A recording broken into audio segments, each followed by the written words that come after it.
Welcome to We Are Venomaniacs, the Venom site's official podcast for all of your symbiote news, reviews, and point of views. My name is Orion, and I'm joined by Carlos, Tyler, and Aaron. Say hi, guys. Yo! Hello! Hello! We're celebrating Symbiote September this month with a special giveaway for our loyal live audience members.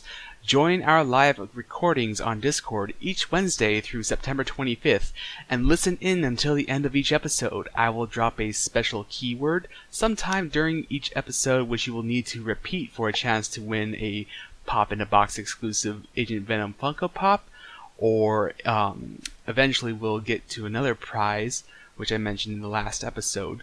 But today, the prize is the Funko Pop. It's week 6 of our Absolute Carnage podcast series, in which we cover the event's latest comics and tie-ins. Today, we're doing a rapid-fire review of Venom number 18, Absolute Carnage vs. Deadpool number 2, and Absolute Carnage Symbiote of Vengeance number 1. So we're going to begin with the big one for the week, I believe, Venom number 18. And we were coming off the tail of Venom number 17, where we saw Sleeper make his return. Yes, Avocado Baby Boy, He's Baby back. Tumblr Boy is back. Yay! Heck yes. Very, very excited about that. I know he was one of the folks were sort of worried that Kate's might kind of mess up, because there's been a lot of stuff people have been saying about Kate's, and they've been thinking, oh, he'll just kill off Sleeper because he obviously hates us, right? But no. He actually did some cool things with Sleeper. I liked how he was Buzz Lightyear, shooting across the starways in his little backpack jet, and he actually went and visited the homeworld, and he got some insider information and came back to save the day. It was great. Yeah, and Loved it. and I think the big highlight for us at least is Donny Cates once more claims one of Mike Costa's creations. Goodbye, Telcar. Bye. At least for right now, at least. Yeah, At least for right now. Free Price is dead. Yeah. Good. Yeah. Awesome. Oh, but yeah, that was a super fun to see, what little Sleeper has been up to, just traveling the universe and finding his symbiote homeworld, only to find out the dark secret behind it. And then finding out, of course, that Telcar has been dead this entire time, and he's just been piloting the corpse. Yep. Yeah. We had a little moment there at the beginning where everyone's most anticipated event was about to happen, with Sleeper reaching out to Dylan, tempted to take him as a new host.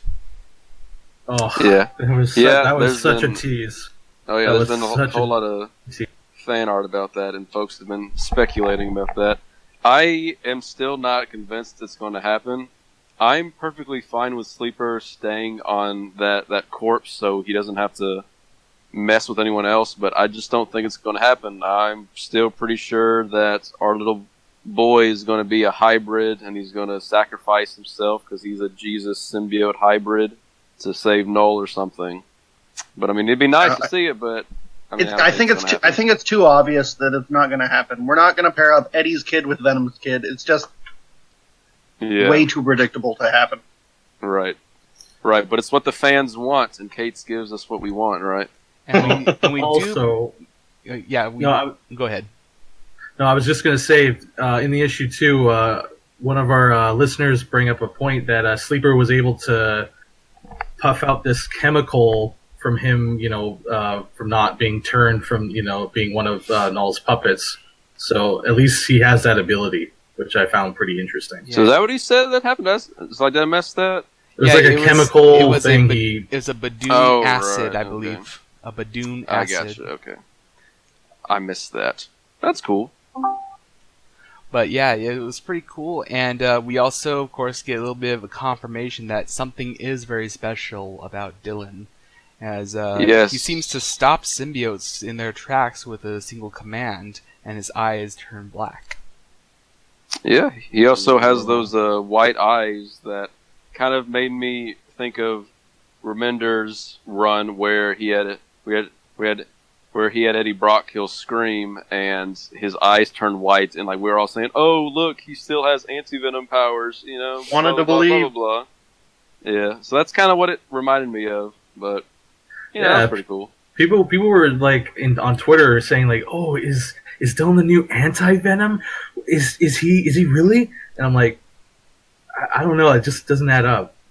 Yeah. I don't know why people are saying that, but I'm not sure. But now the maker knows who the maker is now the new hybrid. I was just about to ask, what do you guys think of his new hybrid design?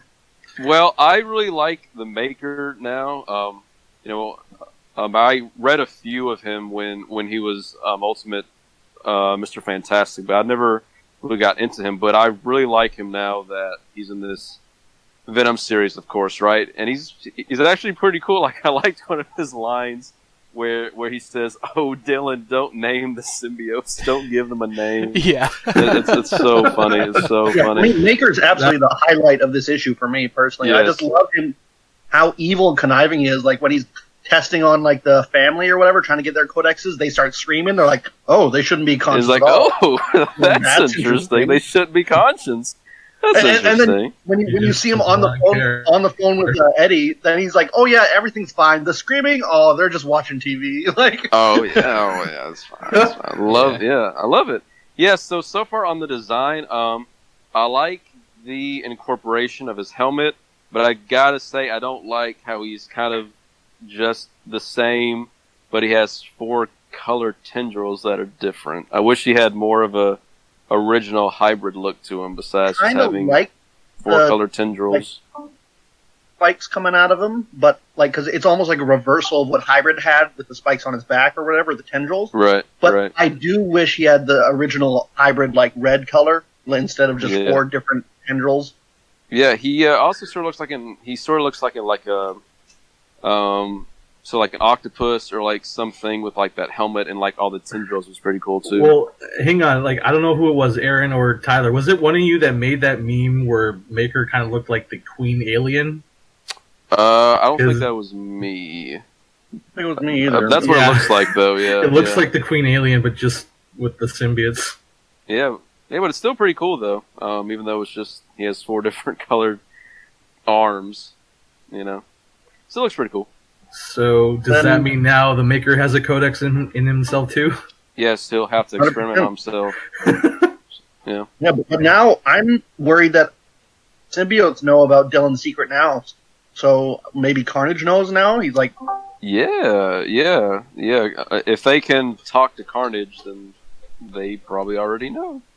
That'll be interesting, because we haven't seen Dylan in the main book yet, so I'm wondering if we're going to start seeing him in issue 3. We saw him in the first I think issue. 3 or 4. Well, yeah, but the first one was just like them like starting off on their own thing doing this now. And we haven't really seen them in the mainline book yet, but maybe we'll see him in the next one, and that's where they'll talk about him having superpowers and saving the day, or maybe I'm curious if they're not going to touch on that in the main issue, and they're just going to have him come out in this series. But I don't know. Dylan definitely seems pretty focused into the Venom tie-in. So, yes. I mean, I could see that happening. But speaking of Dylan, I did really enjoy this. I mean, he's very much his father's son. Like, what would Eddie do? Something stupid. Something completely stupid. Yeah. Like shooting, all of the 4 bad symbiotes and not the good one, right? Look, it's a lot of recoil, okay? Right, yeah. Poor Steve was just sitting there like, okay, you just fucking missed me, Terrible. Yeah, so then, of course, at the end, we get a little stinger there. Spider-Man, Wolverine, Captain America, and the Thing come and save the day. Yeah, and these are guys that... Do you think it's going to tie into the Avengers one-shot? Oh, yeah, definitely. I think Yeah, that's definitely I'm gonna not happen. sure what they're going to do with that tie-in, because didn't they have to push it back because they have to I think it got rewrite it or delayed. something? Or like there's a new story in it or something? Yeah, it got delayed into So- October for some reason. Yeah, it got Yeah. delayed, and they added a co-writer. So Right, yeah. And yeah, so I mean, they're here to save the day, and they're here because they have codexes from Carnage, but I'm not too sure what they're going to be doing. and I'm at because aren't they on the cover for issue 4 as well? Like most of those heroes.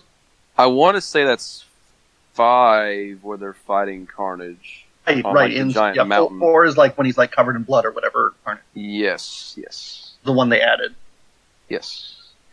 They're here to save the day, do something. I'm not too sure where the next issue is going to go, because obviously these guys will probably make short work of the Maker, and then are we going to free Sleeper? Is he just going to bond back with the corpse of Telkar? I mean, I don't know. I have no idea, but I'm looking forward to it. Yep.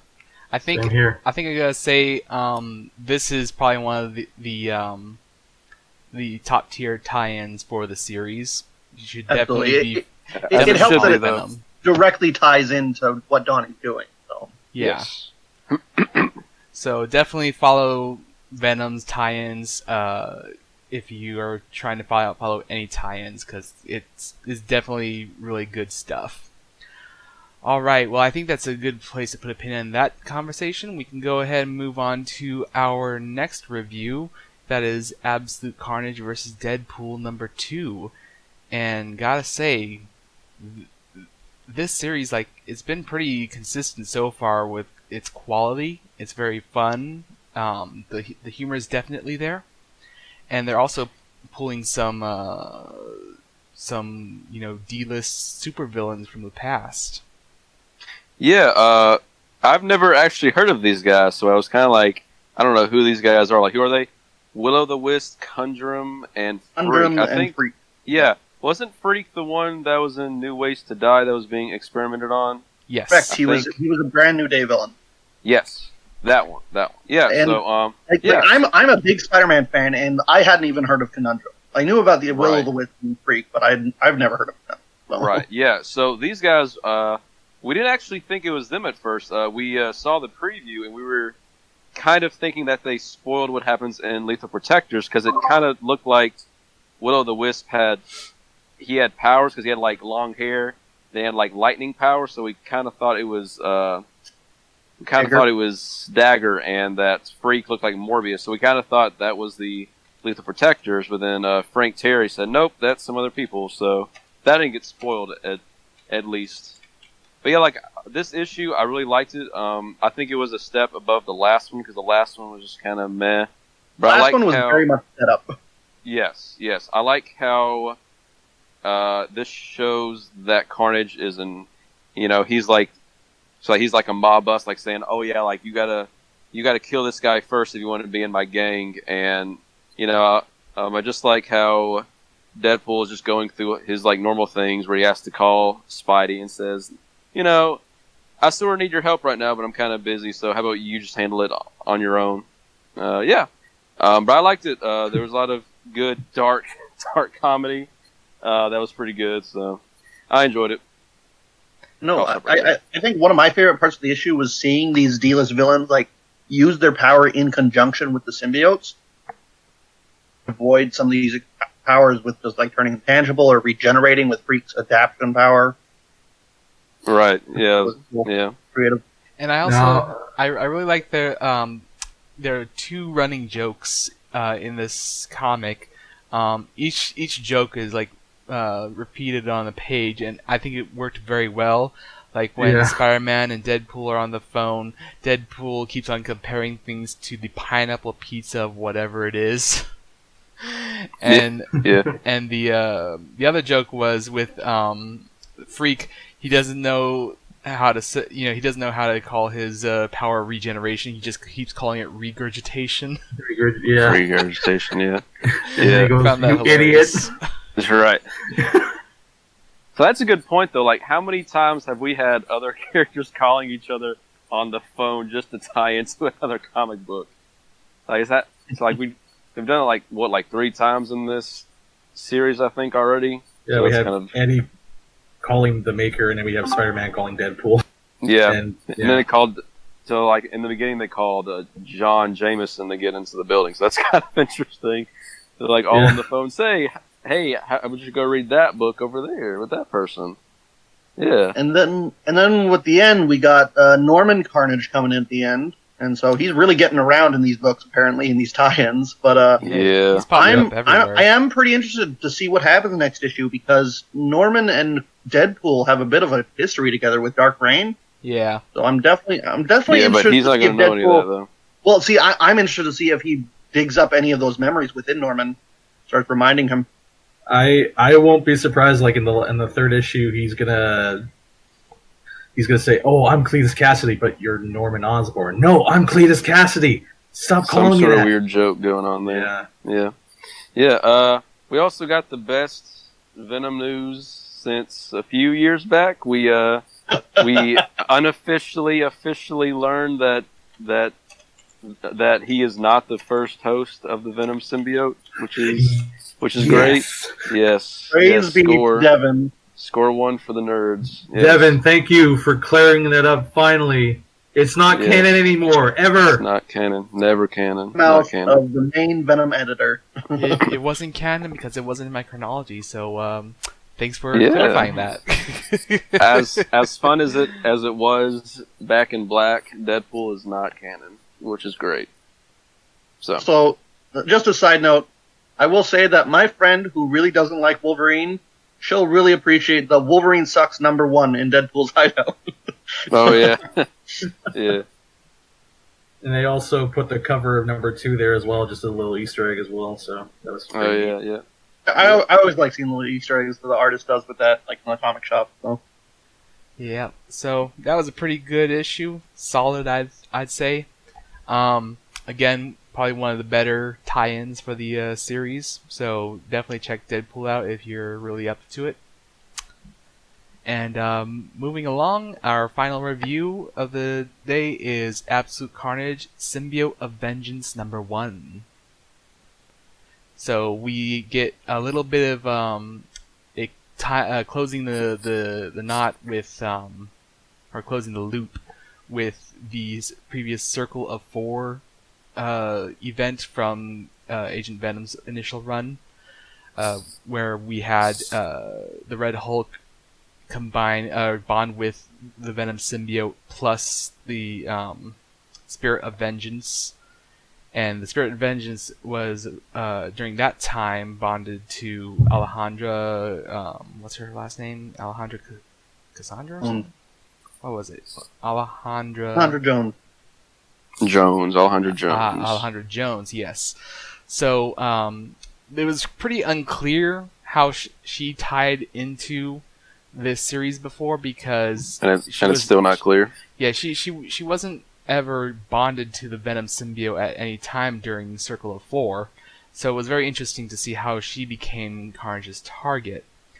And they make up some sort of weird transitive property sort of thing. Oh well, the Spirit of Vengeance bonded with the symbiote when he was on Red Hulk, and then it went back to you, so obviously you have a part of the symbiote now. I'm pretty sure that's not how that works, but okay. Look, symbiotes and Spirits of Vengeance have weird effects on each other, so why not? Why not? Yeah. So I think my major complaint about this issue is that it really just seems like they're trying to set up for the future Ghost Rider series. So, of course, it's called Absolute Carnage, but it really is more focused on Ghost Rider and setting up what's going to be happening with his series in a few months, I think it is. See, maybe it's just because I am a Ghost Rider fan, and I actually kind of liked a lot of that. I thought he did the balance pretty well of setting that up and also tying into the Absolute Carnage pretty well. Yeah. But I can see why you might not think that, especially since this takes place in Nicaragua, and that's really far away. That Carnage would have had to go out of his way to go here before going back to New York. Right. Yeah. Yes. One of the things I liked about this one is that it shows how Carnage is actually hunting down hunting down each of these people is like he has like a truck, and he has his cohorts just in like robes in a truck, and they're just driving and finding people. I mean, that was pretty interesting just to see them in a truck and him just like waiting there. Like what do they do? Do they just sit in the truck and just not talk? Like, what do they do? It's just I don't know. They're just waiting for Alejandro to show up. So. They're Carnage's symbiote finders. That's just pretty weird. I thought that Carnage just has a truck and his friends go drive it and they go find people. That's just nice. I mean, I don't know, because you don't really think of him having henchmen, and that was pretty weird seeing him having to have one put in line. So I don't know. It's pretty interesting. We did get to see Carnage be like legit threat here, and he's taken on 2 Ghost Riders at once, and he kills one of them. Yeah. He's not just like someone who jobs and he chases around Andy and then she gets away. No, he straight up kills her. Like it's like right. Fire doesn't affect him. Like it's nothing to him at this point. So they tried everything. Yes. Not even the penance stare, which I have seen complaints about that already. But I have, but I do like that they reference that. They reference it hasn't worked on Venom in the past. Yes. Like both in the 90s and then also with Agent Venom and Thunderbolts. And so I really appreciated that little reference where he's like, I thought it'd be different this time. And right. It's dumb, but it's consistent, so you can't complain about it. And I like how Carnage started to appropriate his own penance stare. When it didn't work on when Ghost Riders didn't work on him, he started to use it on Ghost Rider. Like this. Another thing I liked about the issue is that this is the second time and the only other time we've seen a symbiote user actually use a codex. Because the only other time was where Eddie had flashed and then he became Agent Venom for like a few seconds. But here, he actually has hell-based fire powers, and it's pretty interesting. And he has a little sorry. And then he actually has like a Carnage bike. So that was pretty interesting and pretty funny at the same time. No, the artist, Juan, I think I'm saying it right, but his art was already really nice throughout the issue, but then I love the design he did for the Ghost Rider Carnage, where he's got the flames and the rib cage, and then he's all and he even makes the chains come out of his hand like a symbiote. I thought it was really cool. Yeah, this really works along, right? Yeah, that was my favorite part of the whole issue. The whole Ghost Rider Dark Carnage look was just freaking amazing. Oh yes, it looks amazing, especially with the rib cage exposed, like you just said. Yeah, the fire just works. And he had a motorcycle too. Oh yeah, Carnage cycle. Where's the action figure? Yeah, Carnage cycle. Action figure. I want custom figures of that right now, please.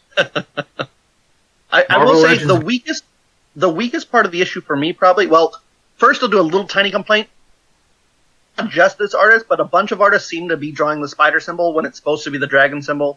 So it's not just this artist, so I can't complain too much about that. But it's just a nitpick. But my biggest complaint, I feel the weakest part of this issue was after Alejandra dies, she begs Johnny to put her back up, and she's like, I need to go fight or whatever.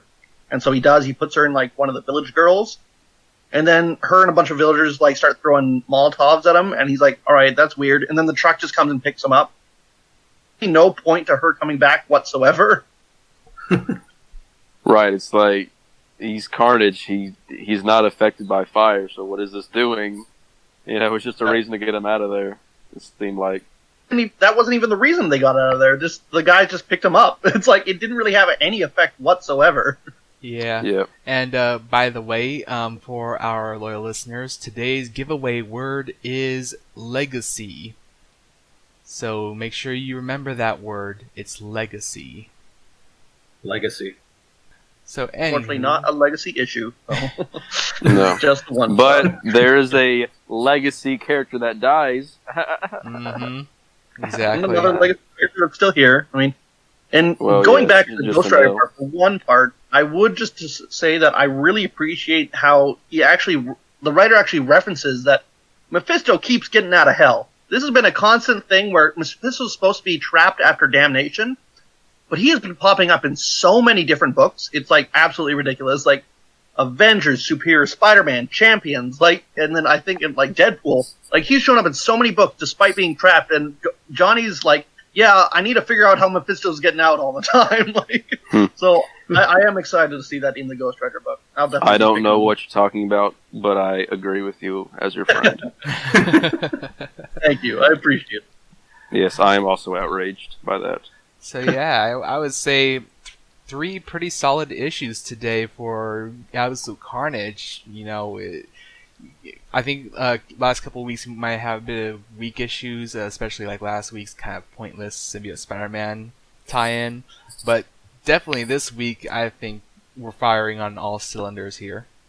So yeah, this was a very strong week. Like, I mean, just for comics in general, for me, like every comic I bought today, even the not Absolute Carnage ones, were great. Yeah. So like, this was a very good week. Oh yeah. Yeah, same here. Yeah. Like, you know, we can do a little bit of a discussion, just a tiny bit, about like what were our favorites this week. And I would say one of my favorites is the Moon Knight Annual. That's the Acts of Evil tie-in. That was unexpectedly really good. Like, very fun watching Moon Knight go up against Kang the Conqueror.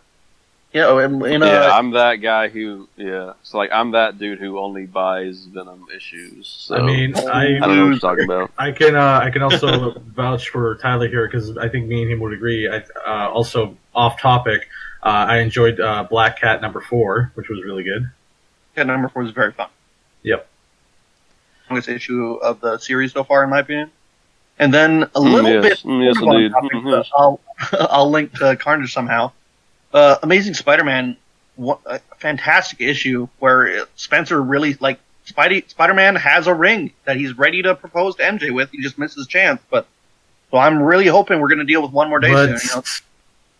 Speaking of Mephisto and all that. What about that Black Cat wedding issue? That it's just going to gimmick annual. Like, even in the solicitation, it seems like a gimmick. But anyway, speaking of one more day Mephisto and this issue, linking it all together, plus Spider-Man sends MJ, or not sends her away, but she has to go away for 2 months, which is pretty convenient to go on her little mini adventure, which I'm going to be reading. But also because Carnage is coming up, so Peter's probably going to be pretty glad she's out of the city for that. Yeah. So, you know, overall, it's been a pretty great day for comics in general, but especially for Absolute Carnage. You know, we've had 3 great issues today, and we're looking forward to hopefully some great issues next week. So I think that's a good point to put a pin in today's episode. Listen in next week as we review Absolute Carnage #3 and Absolute Carnage Lethal Protectors #2. You can listen to We Are Venomaniacs on Podbean, Spotify, Apple Music, and iTunes, Google Play Music, and YouTube. We can also be found on Twitter at WAV_podcast. Check out our Discord server and become a member of the audience during our next live recording of We're Venomaniacs and possibly win the prize. So join us, won't you? As always, thanks to my fellow hosts, Carlos, Tyler, and Aaron for joining me today. Thanks for listening. No problem. Thank you. Happy to be here for such a fun event. So. And thanks to the Venom site for permitting us to make this podcast under the TVS banner and all of your generous support. And finally, thank you, loyal listeners and fellow Venomaniacs. You guys make an awesome community, and it's an honor to be your voice on the airwaves. Together, we are Venomaniacs. And now, a word from one of our partners at The Collective, a network of superhero podcasts.